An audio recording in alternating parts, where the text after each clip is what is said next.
morning class.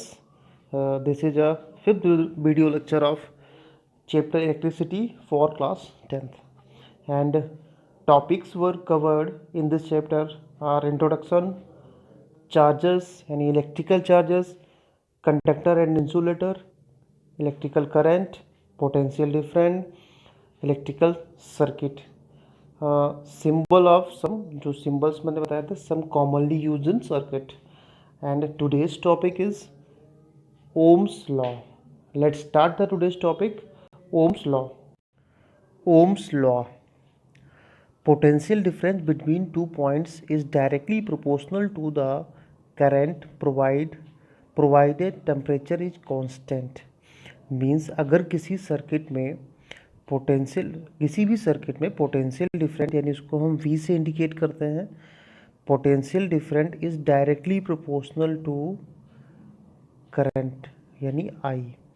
Directly proportional का मतलब यहाँ पे ये होता है कि इसका जो पोटेंशियल डिफरेंट का जो रिलेशन है वो करंट से डायरेक्ट है. मीन्स पोटेंशियल डिफरेंट करंट अगर बढ़ाया जा रहा है तो पोटेंशियल डिफरेंट भी बढ़ेगा. अगर 2 गुना करंट बढ़ाएंगे तो 2 गुना पोटेंशियल डिफरेंट बढ़ेगा. अब इसको हम लोग न्यूमेरिकली देखते हैं. V is directly proportional to I. जब डायरेक्टली प्रोपोर्शनल का साइन यहाँ से जाएगा तो यहाँ पे R हम V is directly proportional to I and V is equal to RI, where R is a constant resistance. यानी R जो होता है यहाँ पे कांस्टेंट होता है और एक रेजिस्टेंस होता है. जैसा कि लिखा हुआ R is a constant known as a resistance. The SI unit of resistance is ohm. अब रेजिस्टेंस क्या होता है ये भी मैं आपको बता रहा हूँ. एक्चुअली R जो होता है कांस्टेंट है और क्या है रेजिस्टेंस है. बट R क्या होता है रेजिस्टेंस होता क्या है ये भी मैं आपको बता दे रहा हूँ. इसकी SI यूनिट पहले आप समझ लें. SI यूनिट एक्चुअली जो इसकी होती है ओम होती है और इसको हम ओमेगा से इंडिकेट करते हैं. रेजिस्टेंस का मतलब ही होता है रुकावट.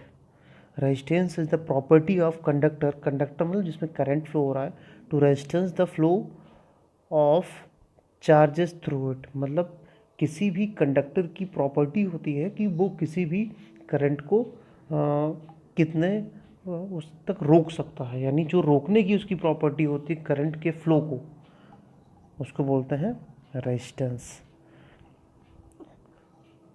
ओम तो मैंने बता दिया ohm is SI unit of resistance. अब अगर क्वेश्चन आता है व्हाट इज़ 1 ओम, तो 1 ओम हम यहाँ से पहले हम रेजिस्टेंस की वैल्यू निकाल सकते हैं. रेजिस्टेंस का अगर न्यूमेरिकली वैल्यू निकालते हैं तो यहाँ से R is equal to V upon I, where V is volt यानी potential different and I is current. तो यहाँ से अगर हम इसकी यूनिट निकालते हैं या अगर आपसे पूछा जाता है व्हाट इज़ 1 ओम तो हम डिफाइन करेंगे when 1 volt potential different in a conductor carrying 1 ampere current is called 1 volt. यानी हम उसी फार्मूले में वैल्यू यहाँ पे 1 वोल्ट रख देंगे और यहाँ पे 1 एम्पियर रख देंगे. जब इनको क्रॉस करेंगे तो इक्वल टू 1 ओम आ जाएगा. When potential difference is 1 volt and current through the circuit is 1 ampere, then resistance is 1 ohm. Okay. Factor on which the resistance of the conductor is depend. यानी जो किसी भी सब्सटेंस का जो resistance है वो कौन से फैक्टर्स पर डिपेंड करता है. ये हम बात करते हैं कि कौन कौन से फैक्टर पर डिपेंड करता है. First, resistance is directly proportional to length of conductor. यानी कंडक्टर की अगर हम बात कर रहे हैं तो वायर की बात कर रहे हैं, जो कि किसी भी सर्किट में जो वायर होता है जिसमें करंट फ्लो हो रहा होता है यानी करंट कंडक्ट कर रहा हो तो उसे कंडक्टर बोलेंगे. यानी R यानी resistance is directly proportional to length of the conductor where L is length. And second, इसको हमने लेट इक्वेशन 1. सेकेंड प्रॉपर्टी है resistance is inversely proportional to the area of cross section. And what is the area of cross section. जैसे बात करते हैं कि ये wire हो गया आपका, दिस इज अ वायर। तो वायर की जो ये थिकनेस होगी, एक्चुअली वायर जो थिकनेस होती है वो एक तरीके से सर्कुलर होती है।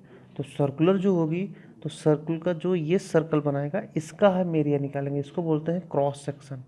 तो यानी थिकनेस की बात यहाँ पे की जा रही है, direct inversely proportional to cross section area, यानी R is inversely proportional to cross section area. दो हमारी इक्वेशंस यहाँ पे कंप्लीट हो गई।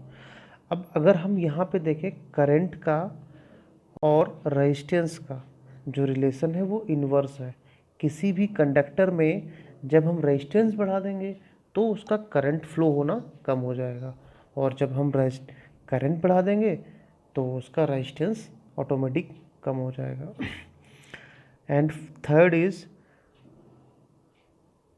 Resistance is directly proportional to the temperature, यानी किसी भी वायर का अगर हम टेम्परेचर इंक्रीज करते हैं तो उसका रेजिस्टेंस इंक्रीज हो जाएगा, मींस उसमें करंट कम फ्लो होगा। Fourth is nature of material, यानी जो भी कंडक्टर है उसके नेचर पे डिपेंड करता है कि उसमें रेजिस्टेंस कैसा होगा। अगर हम बात करते हैं कि जो कंडक्टर्स हैं गुड कंडक्टर्स हैं तो उनका जो रेजिस्टेंस होगा वो कम होगा। बेस्ट कंडक्टर है उनका रेजिस्टेंस बहुत कम होगा, क्योंकि उसमें करंट बहुत अच्छे से पास होगा। जब करंट अच्छे से पास होगा मींस कि इसमें रेजिस्टेंस कम है। जहाँ पे करंट बहुत अच्छे से पास नहीं हो रहा है मींस उसका रेजिस्टेंस ज़्यादा है, क्योंकि रेजिस्टेंस और करंट दोनों इन्वर्सली प्रोपोर्शनल होते हैं। तो अब हम इन दोनों इक्वेशन को मर्ज कर देते हैं फ्रॉम इक्वेशन 1 एंड 2। जब हम मर्ज करेंगे तो R is directly proportional to length upon area. अब यहाँ पे भी जब डायरेक्टली प्रोपोर्शनल का साइन हटेगा तो हमारे पास एक आ जाता है रो, जिसको हम इस तरीके से इंडिकेट करते हैं। पी नहीं है बट पी जैसा दिख रहा है, बट इसे हम बोलते हैं rho, where rho is the proportionally constant, it is a called the electrical resistivity. अब रो क्या है यहाँ पे, resistivity of the material of conductor. अब यहाँ से हम रेजिस्टेंस की वैल्यू अगर निकालते हैं न्यूमेरिकली, क्या निकलती है रेसिस्टिविटी की, एक्चुअली ये है हमारा रेसिस्टिविटी। इसकी अगर हमें वैल्यू निकालनी तो यहाँ पे क्रॉस मल्टीप्लाई करेंगे, इसकी मल्टीप्लाई से होगी, यानी हो जाएगा P is equal to R A P sorry rho is equal to R A upon L, यानी रो की जो रेसिस्टिविटी का फॉर्मूला हमारे पास क्या आ गया, ये आ गया। अब रेसिस्टिविटी की अगर हम यूनिट निकालते हैं तो यूनिट भी हम इस फॉर्मूले से निकाल सकते हैं। कैसे निकालेंगे, यानी rho is equal to R. R यहाँ पे क्या है, रेजिस्टेंस की यूनिट होती है ओम, एंड ए क्या है, cross section, area of cross section. Area यानी सर्कल का एरिया, सर्कल का जो एरिया किसी का भी एरिया होता है मीटर स्क्वायर में होता है। ओके, एंड लेंथ किस में होती है, मीटर में होती है। तो जब इसे हम कैलकुलेट करेंगे मीटर एंड मीटर स्क्वायर में, एक मीटर जो है डिवाइड हो जाएगा तो हमारे पास बचेगा मीटर ओम मीटर। तो हमारी जो रेजिस्टिविटी की यूनिट होगी वो होगी ओम मीटर। तो यहाँ पर लिखा हुआ है द यूनिट